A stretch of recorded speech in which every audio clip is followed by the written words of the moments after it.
Assalamualaikum warahmatullahi wabarakatuh. Selamat pagi, selamat siang, selamat sore, selamat malam. Kami selaku mahasiswa Fakultas Ekonomi Universitas Hasyim Asy'ari Prodi Manajemen 5B Angkatan 2019 dengan mata kuliah Kewarganegaraan oleh kelompok 2 yang diampu oleh Bapak Muhammad Adi Trisna Wahyudi, yang tentunya dengan yang beranggotakan saya sendiri, Ainun Fitria, dan rekan-rekan saya, Ahmad Muizzuddin, Dwi Purwanti, Ahmad Akbar Febrian, dan Ica Salsabila, dengan materi Identitas Nasional. Pengertian identitas nasional. Secara etimologis, identitas nasional berasal dari dua kata, yaitu identitas dan nasional. Kata identitas berasal dari kata identity yang berarti ciri-ciri, tanda-tanda atau jati diri yang melekat pada seseorang atau sesuatu yang membedakannya dengan yang lain. Sedangkan nasional menunjuk pada sifat khas kelompok yang memiliki ciri-ciri kesamaan, baik fisik seperti budaya, agama, bahasa, maupun non-fisik seperti keinginan, cita-cita, dan tujuan. Jadi, identitas nasional adalah suatu ciri yang dimiliki oleh suatu bangsa yang secara filosofis membedakan bangsa tersebut dengan bangsa lainnya. Unsur pembentukan identitas nasional.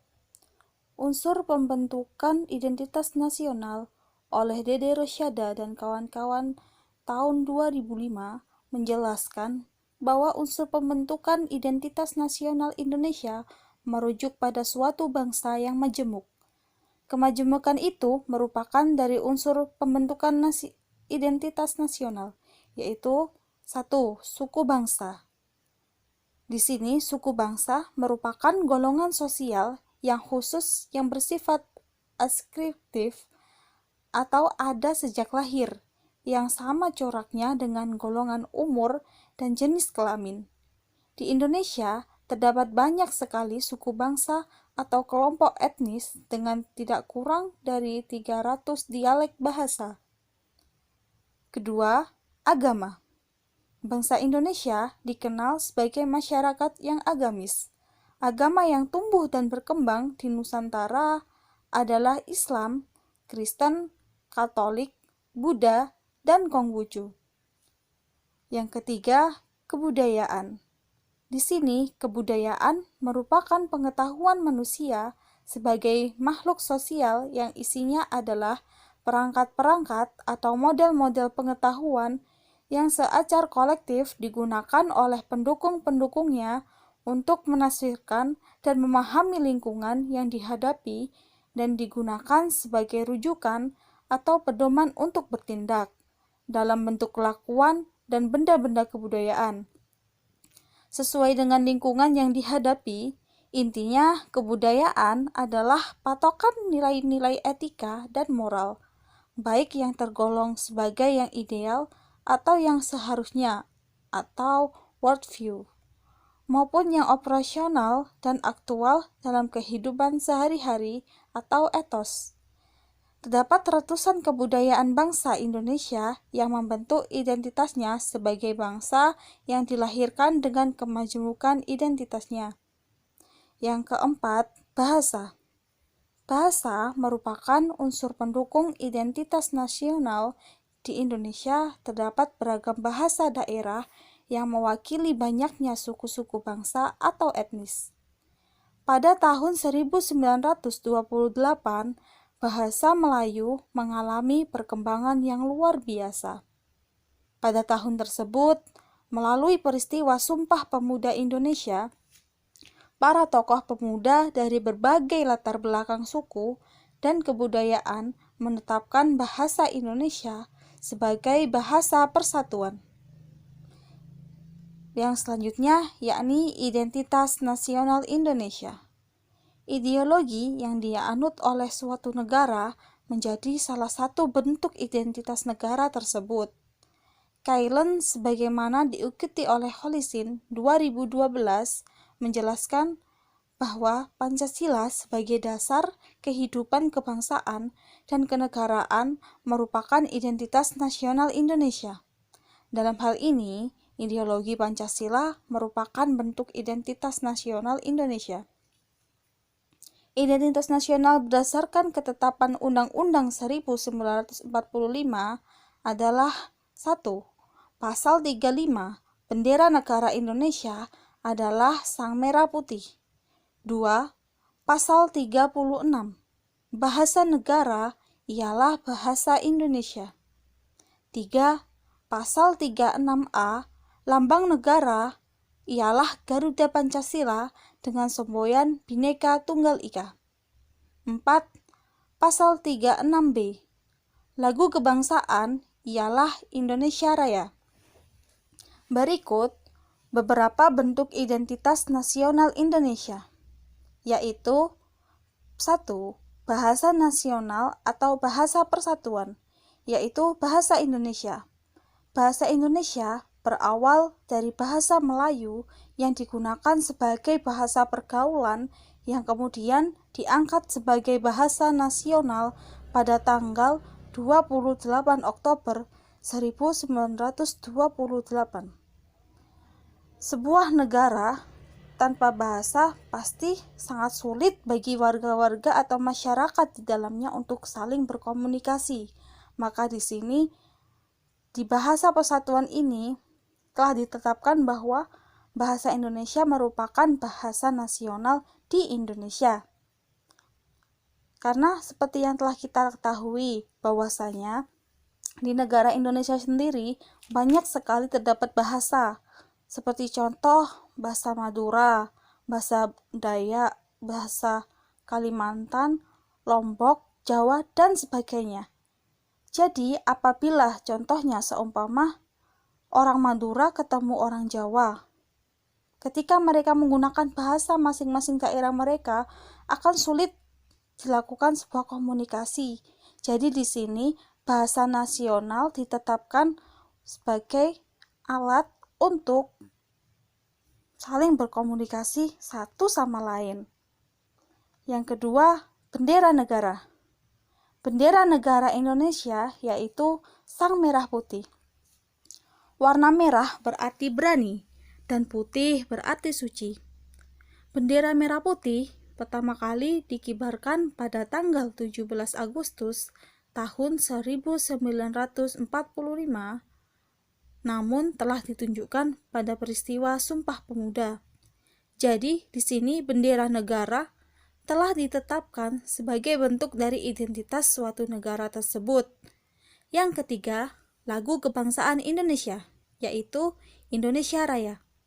Lagu Indonesia sebagai lagu kebangsaan pertama kali dinyanyikan pada tanggal 28 Oktober 1923. 4. Lambang negara, yaitu Garuda Pancasila. Garuda adalah burung khas Indonesia yang dijadikan sebagai lambang negara. Yang kelima, semboyan negara, yaitu Bhinneka Tunggal Ika, yang artinya berbeda-beda tetapi tetap satu jua. Menunjukkan Indonesia adalah bangsa yang heterogen namun tetap berkeinginan untuk menjadi bangsa yang satu, yakni Indonesia. Jadi, Bhinneka Tunggal Ika berfungsi sebagai pemersatu bangsa. Yang selanjutnya, nomor 6, dasar falsafah negara, yaitu Pancasila. Berisi 5 sila yang dijadikan sebagai dasar filsafah dan ideologi dari negara Indonesia. Yang ketujuh, hukum dasar negara, yaitu Undang-Undang UUD 1945, merupakan hukum dasar tertinggi dalam tata urutan perundang-undangan dan dijadikan sebagai pedoman penyelenggaraan negara. Jadi, hukum dasar negara ini berfungsi sebagai penetapan hukum-hukum yang ada di suatu negara. Yang kedelapan, bentuk negara kesatuan Republik Indonesia yang berkedaulatan rakyat. Bentuk negara kita adalah kesatuan. Bentuk pemerintahan adalah republik dan sistem politik yang digunakan adalah sistem demokrasi.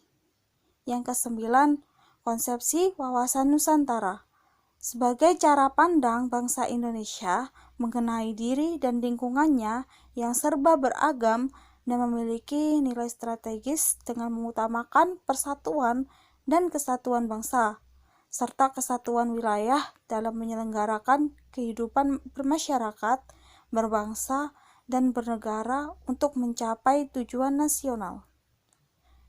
Yang ke-10, kebudayaan daerah yang telah diterima sebagai kebudayaan nasional. Sebagai negara kesatuan Indonesia terdiri dari banyak suku bangsa, sehingga Indonesia memiliki kebudayaan daerah yang sangat kompleks. Faktor pembentuk identitas nasional yaitu ada 7. Yang pertama yaitu primordial. Jadi primordial yaitu merupakan ikatan kekerabatan, darah dan keluarga, atau kesamaan suku bangsa, daerah asal, atau kesamaan bahasa dan adat istiadat. Yang kedua yaitu sakral. Jadi sakral ini bisa berupa agama atau ideologi yang dianut atau diakui masyarakat yang bersangkutan. Yang ketiga adalah tokoh. Jadi kepemimpinan para tokoh yang disegani dan dihormati masyarakat dapat menjadi faktor yang menyatukan bangsa dan negara. Yang keempat yaitu sejarah. Pada sejarah ini persepsinya sama tentang pengalaman masa lalu yang menderita akibat penjajahan, yang menimbulkan perasaan senasib, sepenanggungan, dan solidaritas warga masyarakat. Yang kelima yaitu Bhinneka Tunggal Ika. Jadi kesediaan masyarakat untuk bersatu dalam perbedaan atau unity in diversity tanpa menghilangkan keterkaitan pada suku, bangsa, adat istiadat, ras, dan agama. Yang kelima yaitu perkembangan ekonomi. Pada perkembangan ekonomi ini akan melahirkan spesialisasi pekerjaan dan profesi yang sesuai dengan aneka kebutuhan masyarakat. Yang terakhir yaitu kelembagaan. Jadi pada kelembagaan ini kerja dan perilaku lembaga pemerintahan dan politik yang baik yang mempertemukan dan melayani warga tanpa membeda-bedakan asal-usul, suku, agama, ras, dan lain-lain. Hanya dapat untuk mempersatukan orang-orang sebagai satu bangsa. Yang selanjutnya adalah parameter identitas nasional. Jadi identitas nasional memiliki indikator sebagai berikut. Yang pertama adalah identitas nasional itu menggambarkan pola perilaku yang terwujud melalui aktivitas masyarakat sehari-harinya. Jadi pada identitas ini yaitu menyangkut adat istiadat, tata kelakuan, dan kebiasaan. Seperti ramah tamah, hormat kepada orang tua, dan gotong royong. Yang selanjutnya yaitu lambang-lambang yang merupakan ciri dari bangsa dan secara simbolis menggambarkan tujuan dan fungsi bangsa. Jadi pada lambang negara ini biasanya dinyatakan dalam undang-undang seperti Garuda Pancasila, bendera, bahasa, dan lagu kebangsaan. Yang C yaitu alat-alat perlengkapan yang dipergunakan untuk mencapai tujuan.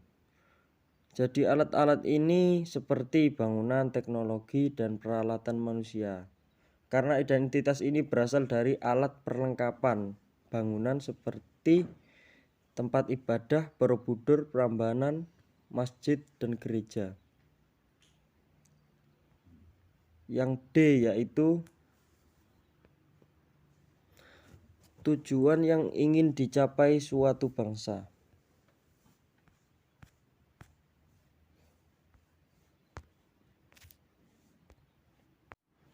Jadi pada tujuan yang ingin dicapai suatu bangsa ini bersumber dari tujuan yang bersifat dinamis dan tidak tetap, seperti budaya unggul, prestasi dalam bidang tertentu, seperti di Indonesia yang dikenal dengan bulu tangkis dan lain-lain. Selanjutnya yaitu faktor pendukung kelahiran identitas nasional. Kelahiran identitas nasional suatu bangsa memiliki sifat, ciri khas, serta keunikan sendiri-sendiri yang sangat ditentukan oleh faktor-faktor yang mendukung kelahiran identitas nasional tersebut. Faktor-faktor yang mendukung kelahiran identitas nasional bangsa Indonesia yaitu yang pertama, faktor objektif. Faktor objektif sendiri meliputi faktor geografis, ekologis, dan demografis. Kondisi geografis ekologis yang membentuk Indonesia sebagai wilayah kepulauan yang beriklim tropis dan terletak di persimpangan jalan komunikasi antar wilayah dunia di Asia Tenggara, ikut memengaruhi perkembangan kehidupan demografis, ekonomi, sosial, dan kultural bangsa Indonesia. Yang kedua, faktor subjektif. Faktor subjektif meliputi faktor historis, sosial, politik, dan kebudayaan yang dimiliki bangsa Indonesia. Faktor historis ini mempengaruhi proses pembentukan masyarakat dan bangsa Indonesia beserta identitasnya melalui interaksi berbagai faktor yang terlibat di dalamnya. Sejarah dan perkembangan identitas nasional. Identitas nasional merupakan sesuatu yang ditransmisikan dari masa lalu dan dirasakan sebagai pemilikan bersama, sehingga tampak kelihatan di dalam keseharian tingkah laku seseorang dalam komunitasnya. Hal ini dikemukakan oleh Tilar 2007 pada halaman 27. Identitas nasional bersifat buatan dan sekunder. Bersifat buatan oleh karena identitas nasional itu dibuat, dibentuk, dan disepakati oleh warga bangsa sebagai identitasnya setelah mereka bernegara. Bersifat sekunder oleh karena identitas nasional lahir belakangan dibandingkan dengan identitas kesukubangsaan yang memang telah dimiliki warga bangsa itu secara askriptif. Jauh sebelum mereka memiliki identitas nasional itu, warga bangsa telah memiliki identitas primer, yaitu identitas kesukubangsaan. Selain itu, bangsa Indonesia mengalami sejarah yang panjang sampai terbentuknya bangsa yang seperti sekarang ini. Faktor sejarah tersebutlah yang menjadi donatur yang cukup besar dalam perkembangan identitas nasional, dan hal tersebut tidak terlepas dari budaya yang merupakan hasil dari sejarah tersebut. Kepribadian dan jati diri bangsa Indonesia dituangkan dalam Pancasila yang harus dilacak dari sejarah pada masa lampau, seperti pada zaman Kerajaan Majapahit, Sriwijaya, dan sebagainya. Oleh karena itu, akar-akar nasionalisme Indonesia yang berkembang dalam perspektif sejarah sekaligus juga merupakan unsur-unsur identitas nasional, yaitu nilai-nilai yang tumbuh dan berkembang dalam sejarah terbentuknya bangsa Indonesia. Baik, sekian presentasi dari kelompok 2. Kami ucapkan terima kasih kepada teman-teman yang telah memberikan kesempatan untuk kami dalam menyampaikan materi pada pagi hari ini. Kami dari kelompok 2 mohon maaf apabila terdapat kesalahan baik dalam bertutur kata maupun penyampaian materi yang kurang dipahami. Kami akhiri. Terima kasih. Akhirul kalam. Wassalamualaikum warahmatullahi wabarakatuh.